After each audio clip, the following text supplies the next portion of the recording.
Hi, my name is Jimmy Williams with NFL Draft Diamonds, and we are the scouting staff for the Hula Bowl. Today I have with me one of the athletes who participated in that event this season. His name is Davius Richard. He is a quarterback at NC Central. Nice to have you, sir. It's great to be here, man. I appreciate the opportunity. Yeah, obviously you and I met down at Orlando at the Hula Bowl. We wanted to give you the opportunity to do that.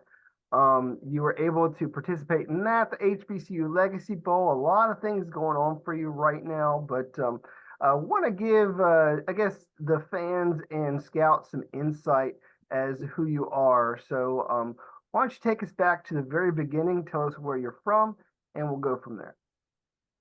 Uh, I'm originally from Florida, Belle Glade, Florida to be exact. In the football world, you kind of pay attention to it. Everybody know about it. Its nickname is the Muck City. I would produce a lot of NFL talent. Like Kelvin Benjamin, Travis Benjamin, Fred Taylor, just to name a few. So I was raised there. Went to high school at Glade Central University. Went to my university. Went to high school at Glade Central Community College. Then from there, transitioned over to North Carolina Central University. Well, I was blessed to play all 4 years there, starting in 2019, finishing up fall 2023. And then, it was nothing short of a great career. Met a lot of great people from teammates to coaches to support staff. And then just did a lot of good things there as far as just like having a complete turnover from the program from going like 4-6. I believe my freshman year to 9-3 to my senior year, and between that tenure, was able to win a national championship, was able to get MEAC Offensive Player 2 times in a row, and then just a whole bunch of other awards, just like FCS ADA, post graduate, post scholarship athlete of the year, just to name a few. So it's been nothing short of a blessing. Yeah, I mean, Davis, we can go on and on about some of them accolades, man. I mean, you've definitely tallied them up over your career there for sure. So uh, let's go back just briefly. Again, went to Glade Central High School there in Florida. And as you mentioned, there's a lot of talent that comes in through there regularly. And there you also did some other sports, some basketball, baseball. Um, I heard somewhere there is another sport there as well, but those are the main ones that I kind of wanted to focus on. But what are your fondest memories playing way back in the day? Let's take it back way back when. What do you remember the most? No, I feel like no matter the time period, it's always gonna be like my best memory is gonna be like the memories of the people that I played with. Whether I go from little league to high school, college, it's always gonna be the same. For high school, my most memorable thing was my senior season of football that last year. I feel like I said that's kind of like most memorable because it still felt like it happened yesterday, and it's been about 4 to 5 years since then. But I just remember the trials and tribulations that we've been through throughout the season, going up from early in the season to eventually making the playoffs, beating teams that we never beat in school history, and making a decent playoff run, and then just the relationships that I had built throughout that time. A lot of those guys that I played with on my team, my senior year, I've been playing with them since Little League. So it's like just taking in that, knowing that was like the possibly last time I'll be able to play with them. It was gonna be that senior year of my high school. Gotcha. And coming out of high school again, ended up there at NC Central, which, like you said, I mean, obviously at that particular time, really wasn't as successful as it's turned out over these past few seasons. But as you were coming out, how did the recruiting process go, man? I mean, what made you settle on NC Central? Uh, my recruiting was kind of a little tricky. Heading into my senior season, I had 3 offers from the previous spring that I picked up at the spring jamboree game. That was Colgate, Delaware State, and Alabama A&M. And then throughout the summer, I, of course, went to a lot of 7-on-7 camps with my high school team, talked to a lot of coaches throughout the summer and the season. But ultimately, towards the end of the season, some of that communication kind of fell off with the offers that I did have. For the most part, I was talking to Alabama A&M at the time. They had like a coaching style change. So the recruiting coordinator that was recruiting me at the time, he ended up leaving Alabama A&M and going to North Carolina Central. And of course, him and Coach Oliver kind of talked about it. started doing a scout report on me. And then they started talking to me like January of my senior season. So headed to close to signing day, which is like was February 1st, if I'm not mistaken. They started talking to me like early January. And then at that time it was Central, a couple D2s, prep schools, EKU kind of entered the picture a little late. But I ended up taking a visit to Central. And then they kind of just walked me throughout their whole game plan from an academic standpoint to the vision that Coach Oliver had for the Central for his years coming. And then I was able to meet some of the players that was currently on the team, was able to walk around campus, kind of get the feel of campus life, the support style, people in the cafe, things of that nature. And it just like, it felt comfortable to me. It felt like home, knowing that I was 9, 10 hours away from where I'm from to be on a visit. And it just felt normal to be in there. So ultimately, before I left, I ended up committing and then made it official around, like I said, February 1st and reported in July 2019. Cool. So 2019, start there fresh. End up really playing out the gate, man. I mean, more or less. I mean, starting, every single season that you've been there. I was also going to mention too. You mentioned a lot of great things about Central. One of which being the academics, and you were actually named William V. Campbell Trophy finalist, which a lot of people forget, man. I mean, that's a pretty good, distinguished, award. I mean, that being the academic Heisman, just Sure. being mentioned with all of those guys, man. How does that feel? Amazing. Just knowing like uh just me putting my emphasis and I know how important academic is to me. And that just being preached as far as growing up with my mom and my aunt. They never really cared about. Not saying they didn't care, but they always emphasized the academics. Like no matter I could go on Friday and throw 10 touchdowns, but if my grades wasn't looking right, none of that mattered. So they always emphasized that growing up. So going into college, I knew that was something that I was gonna have to prioritize. And then even our coaches and a lot of people around the facility said basically just use them how they using you. They use you for your athletic abilities to win games and things of that nature. You got to use them in your way, and the way you use them is getting that degree. Make sure you don't leave that institution empty-handed. So I was big on that. So I had a lot of help and support from the academic staff throughout my 4 years there, and then ultimately, like you said, uh, it led to me being a finalist and being able to go to Vegas and just meet a lot of great people from like Tim Tebow to who else? Peyton Manning. So it was like I met a lot of NFL stars, and that's like a once in a lifetime opportunity. And then it just helps in the future too, also because it's like a brotherhood later on in life down the line. That's something I can always lean back on, knowing that I have those connections. Awesome, awesome.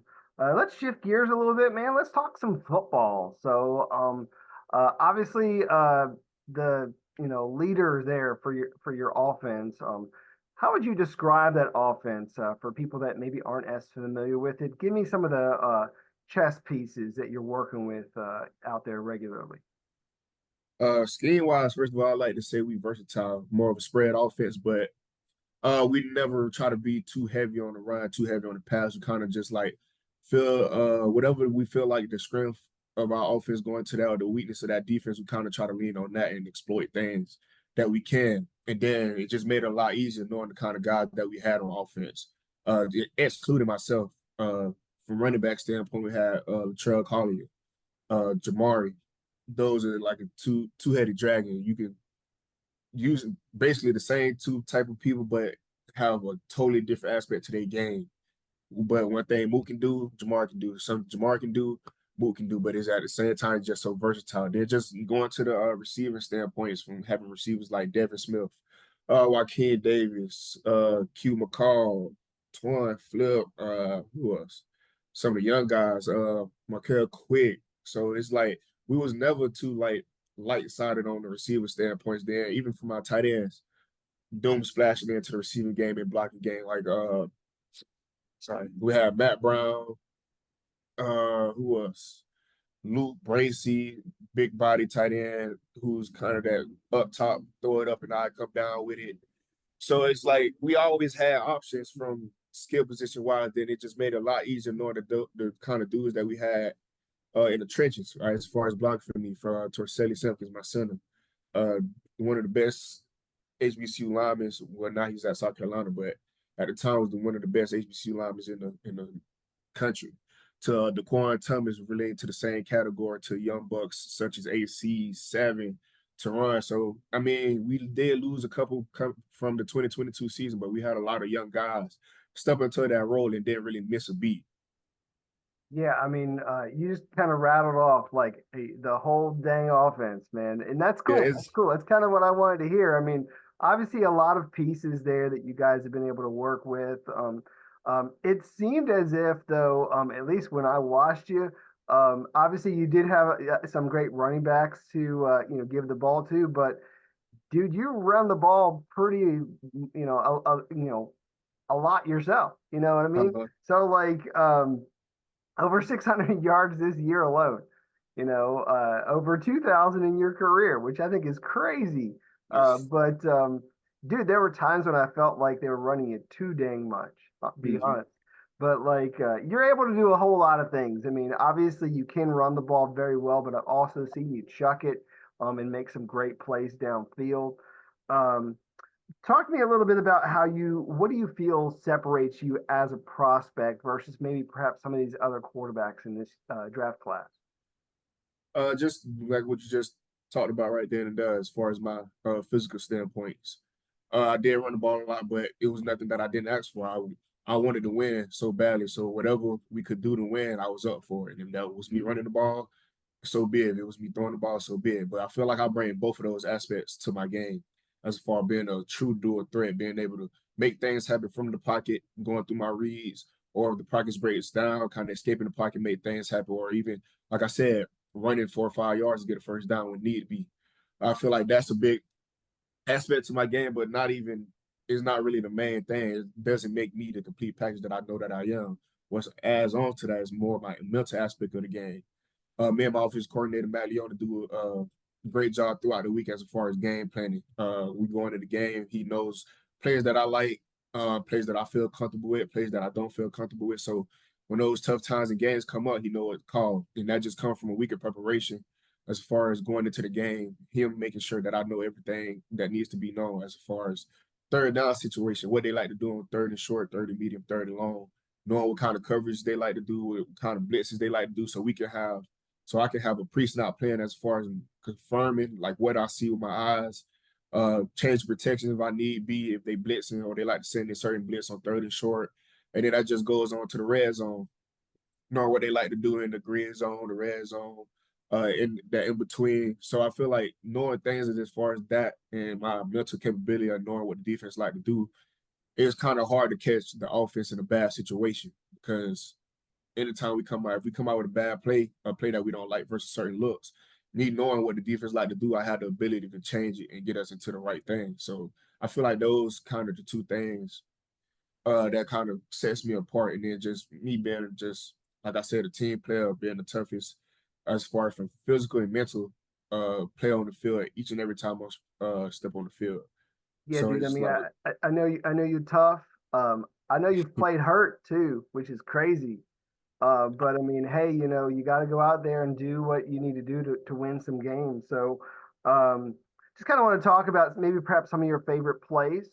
Um, I know at least, like I had mentioned, I mean, obviously you run the ball very well with a lot of QB power. Really, I saw that a whole lot when I watched uh-huh. it myself. But um, obviously these days we run the RPO very, consistently throughout all of football, really.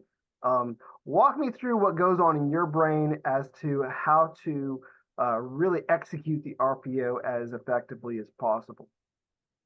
So like I said, it's really going down, it tones down to knowing what the defense likes to do. So, and then at that point, you can kind of picture what kind of RPOs and things you want to do. So, like that's one of what's a big part of our game was the RPO and utilizing it.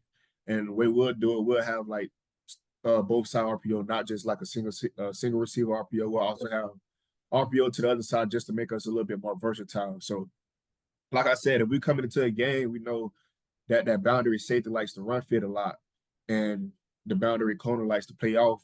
So we'll use that as our advantage. So we'll run.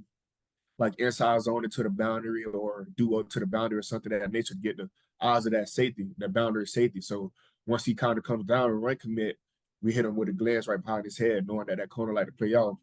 And then the good thing about it is like teams try to combat it by, all right, we know our safety like to come in. We're gonna put, you know what, we're gonna make the corner sit hard inside. Even though the safety still fitting, we're gonna have the corner sit hard inside so that way the receiver can't win across our face. But the good thing is about the offense, like I said, we versatile. We like to do in-game adjustments. So we see things like that nature. Instead of we'll call a glance, but if I see that or me and the receiver kind of have that communication, like he's playing hard inside, we'll convert it to out, and that way we'll just pick it and take it.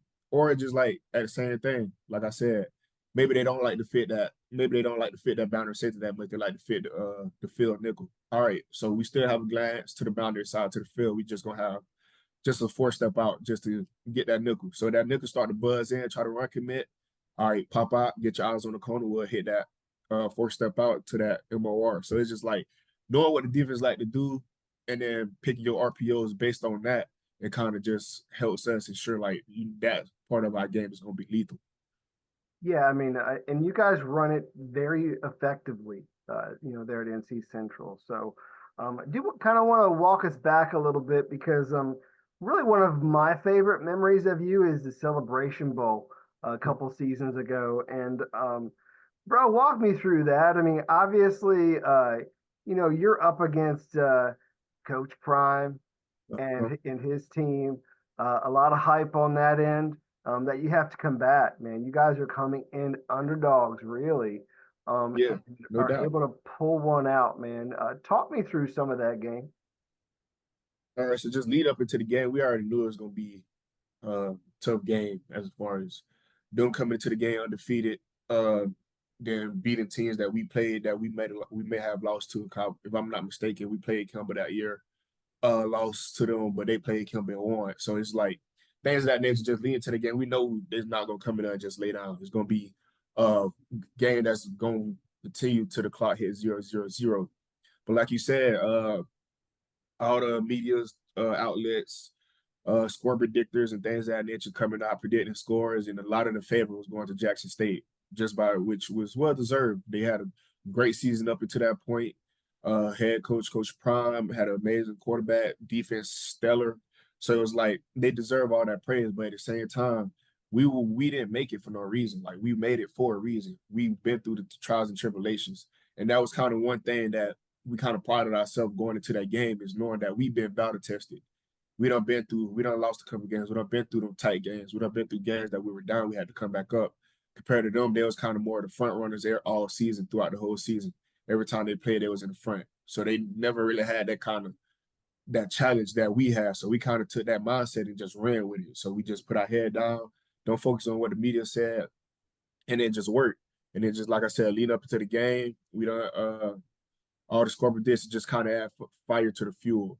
And then just being able to see the field going on Friday, walk through, just kind of built up to the intensity, and then pregame, uh, seeing them for the first time. Some of their teammates and our teammates kind of got into it. We just started just like you can feel the feeling, you can just feel the emotions starting to come out all the Right. way up into kick out. I mean, kickoff, and then I remember we got ball first, and I remember the play that I knew it was going to be a great game. I want to say it was like the first play of the game for we ran the ball, gave it a move, and the first run went for like 10 yards. Our line did a great job of getting the boys off the ball, creating a new line of scrimmage. Moved it, the rest, finished it off with a tough run. I'm just like, after I hit it off, I'm looking back like, dang, yeah, it's pretty get good. So man, like you said, the whole game went. We were just trading shots back to back, Right. ultimately leading to like overtime.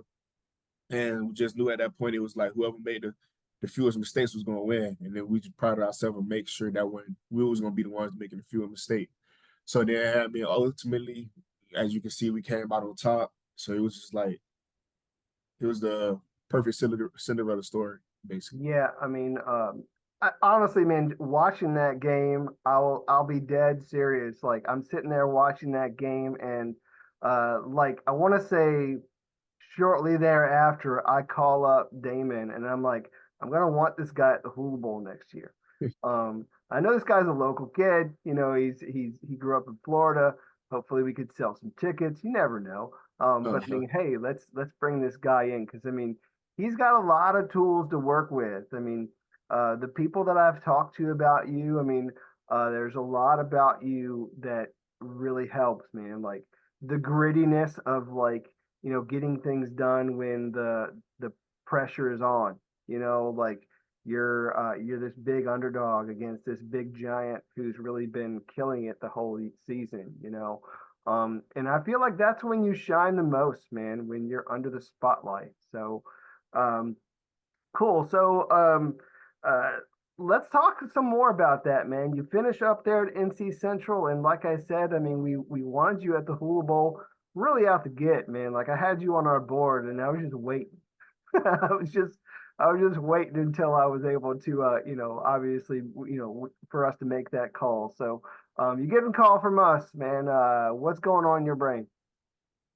Yeah, I still remember when I got that call talking to Damon. He was just saying he was inviting me. I was kind of starstruck. It was like I definitely heard of the Hula Bowl throughout my college career, as far as seeing guys go to perform and then being able to make it to the league and stuff, and then you guys just following them throughout their career. So it was like the Hula Bowl was already on my radar as far as uh Senior Bowl games and things of that nature. So when I got the call, I was ecstatic. Like I couldn't believe it. Like I would be able to go out there and showcase my talent in front of all the NFL teams, and then just have a chance to meet a lot of guys throughout the college world that I don't get to play against a lot, as far as the FBS guys and things of that nature. So it was definitely a rush of emotions leading up into heading to the Hula Bowl. So talk about the week, man. Give me at least one of the things throughout the week that really stuck out for you. Uh, I think the outside of like the structure of the whole week, I feel like you guys did a great job as far as like the scheduling, the events and things that we had. I mean, I had an amazing time outside of the football part of the Hula Bowl. I had an amazing time from the bowling night, things of that nature. So it was like it was amazing. But I think the thing that was most stuck out to me was the players from all around.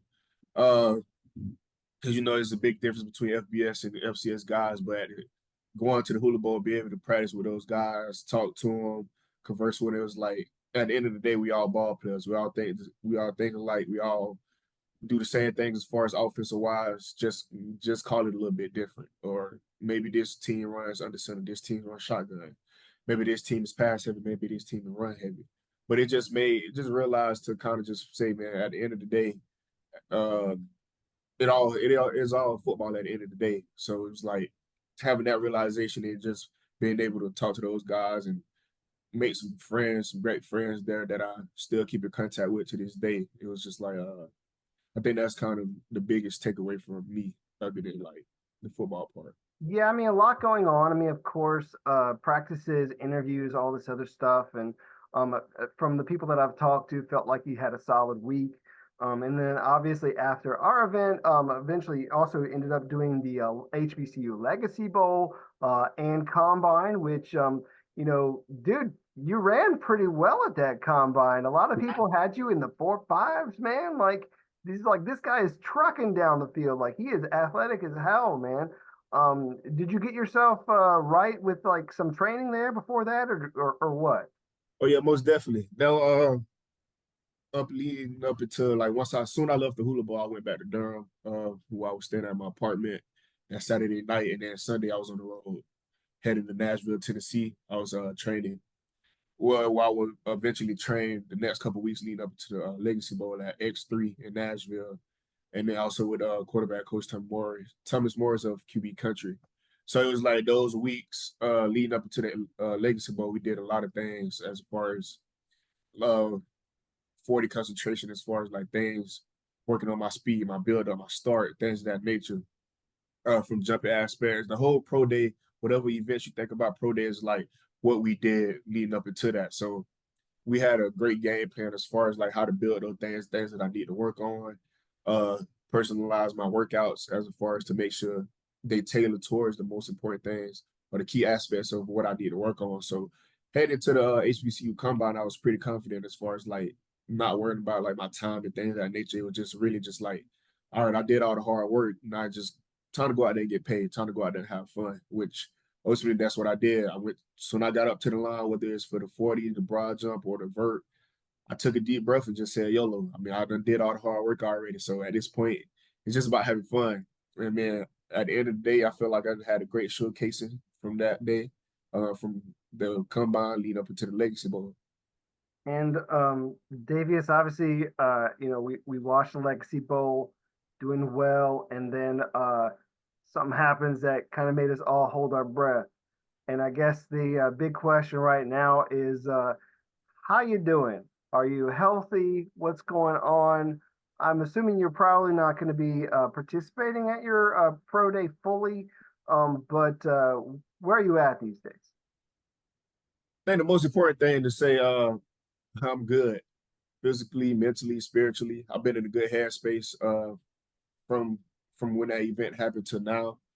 So yeah, if you watch the Legacy Bowl, something did happen as far as injury. But the good things I feel like the key takeaway is that it wasn't as bad as I thought it was gonna be, as far as going through Good. it, looking at it, uh, and then just knowing like this kind of was my first major kind of injury throughout my life for so it was like I was just expecting the worst. Then people was on media going making out putting out information that wasn't verified or nothing as far as recovery time and things of that nature. So it was like I didn't know what to expect. I was kind of really in the confusion, knowing like I just really had to take it day by day. But I mean, ultimately, like I said, it wasn't as bad as I thought it was. Of course, they was able to pop it back in place right that night, like soon I made it to the hospital. So there was no surgery required to do that. And then the next week I was back training as far as back in Nashville at X3, back doing what I need to be doing to get back right. And then of course I had doctor's checkup, doctor's appointments, and it was just basically emphasizing that, oh, it's not as bad as we thought. And by 8 to 12 weeks, you should be perfect. You should be right, really stronger than ever. And I'll be healthy enough. Well, I'll be healthy by the time camp starts. So it was like that was the key takeaways for me. That's good, man. So, I mean, at the very least, now we know that you'll be ready to go for training camp. And so that's great. That's great news. I'm happy for you. Obviously, watching that wasn't, you know, a nice thing, but I mean, it was great Uh-huh. to see you in the Legacy Bowl and perform. I mean, obviously, man, even with it being a bowl game, uh, putting yourself on the line, obviously very competitive, always wanting to win regardless of the situation. So definitely praise you in that regard. Obviously with your toughness and grit. But yeah, man, definitely been praying that you get healthy. And so hopefully we'll get to see that very soon. Do want to wrap up our time. It's been fun, talking through, you and what you got going on these days. Um, Go ahead and close us out with your final thoughts. Talk to all these scouts that maybe you haven't talked to yet and tell them why they need to give you that opportunity at the next level, man. Draft you, sign you, and bring you into their team. Uh, if I had talked to any GMs or scouts or anybody that I did talk to, is just really at the end of the day, I'm gonna be who I am, who I always have been. So you still bringing me into count or signing me, you're gonna get somebody that's versatile as far as my playing style. Like I said, stated earlier, I feel like I can do everything within what a quarterback needs to do. If that's passing from the pocket, going through reads, I can do that.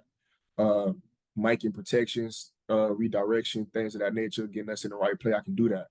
And then when it's come to the more scrambling part, as far as extending plays on my feet, whether that's running or just extending the play, buying a little bit more extra seconds to pass the ball, I can do that. And then just like I said, one of my strengths is my mental part of the game. You'll get somebody that likes to learn, that always wants to know what the defense is doing, that's always willing and able to put himself in his best position, depending on the play call. So knowing what defense like to do on third down in the red zone, what they like to do in P and 10, what is their favorite blitz, when they like to send that blitz. So at the end of the day, you're gonna get somebody that's versatile, hungry, and really driven. That's a great leader. Yeah, I mean, and damn good athlete to boot. Let's just throw that out there. Strong arm, quick feet, makes good plays out there. So, Davius, want to continue to wish you best of luck, best of health, and with everything else you got going on lately, man, best of luck. All right. I appreciate it, man. It was good catching up. All right, bro. Once again, Davius Richard, quarterback, NC Central. Check this guy out. He's got some exciting tape.